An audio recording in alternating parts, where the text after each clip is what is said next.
Thank you. The next announcement I'd like to make, ladies and gentlemen, again, it relates to finance. And that is, as you may recall, that we had announced in the budget, which is on page 52 of the speech we gave, that we are going to give an amnesty for 6 months for the declaration of assets owned by Fijians offshore. Now, the reason why we did that was because obviously some of these Fijians had gone off and, for example, bought property offshore. Some of it may have been bought by funds that weren't declared that they were leaving the country. And we in fact got the impetus from Australia year before last, and last year they had actually had an amnesty too, where they said that there won't be any penalties for people who declare their assets offshore. And in fact, I think they had in their case something like about $7 billion of assets that were declared by Australians that in fact they had offshore, which was not known by the Australian Taxation Office. We had given 6 months. Today I'd like to make the announcement that the extension will go on now until the 15th of October. We have had so far about $13.5 million worth of assets have been declared by Fijians who hold it offshore that had not been previously declared. Now, so this extension is until the 15th of October. We're giving people more time.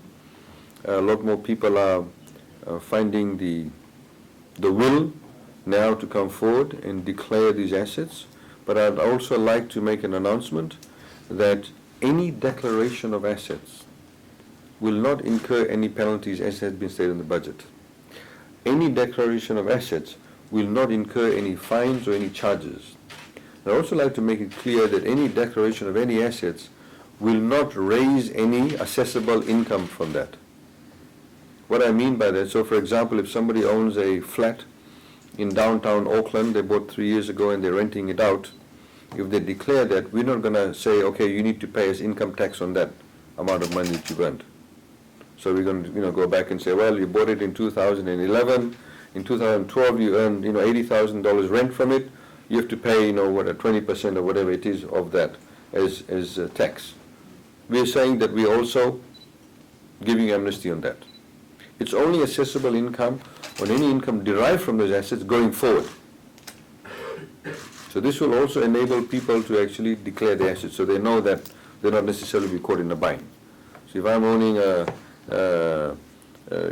not me personally of course, but if she owns a flat in downtown Auckland and she's receiving $100,000 rent a year from that apartment, there won't be any tax on that.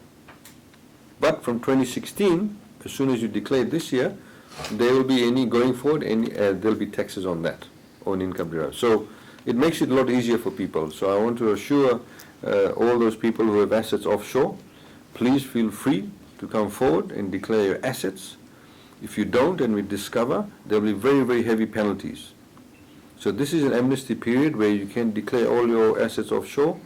There won't be any taxable income, any taxable charges on it. There won't be any penalties, nothing. You just simply need to declare.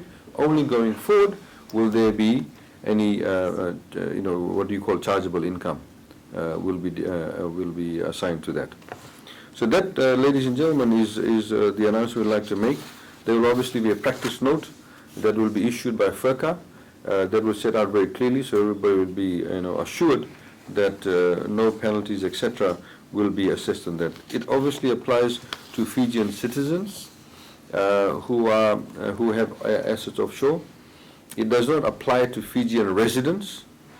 So obviously sometimes there are people who may not be Fijian citizens, but who are living in Fiji, say have been living in Fiji for the past 4 or 5 years and they're paying taxes here. They may return to their home countries. We don't want to know about that because it creates a lot of complications. So this is only applicable to Fijian citizens who are paying taxes in Fiji and who have assets offshore. It only applies to them. And a practice note, like I said, will be issued, and the extension is now until the 15th of October, and we hope that this number will hopefully increase about 7-fold from $13.5 million. Thank you.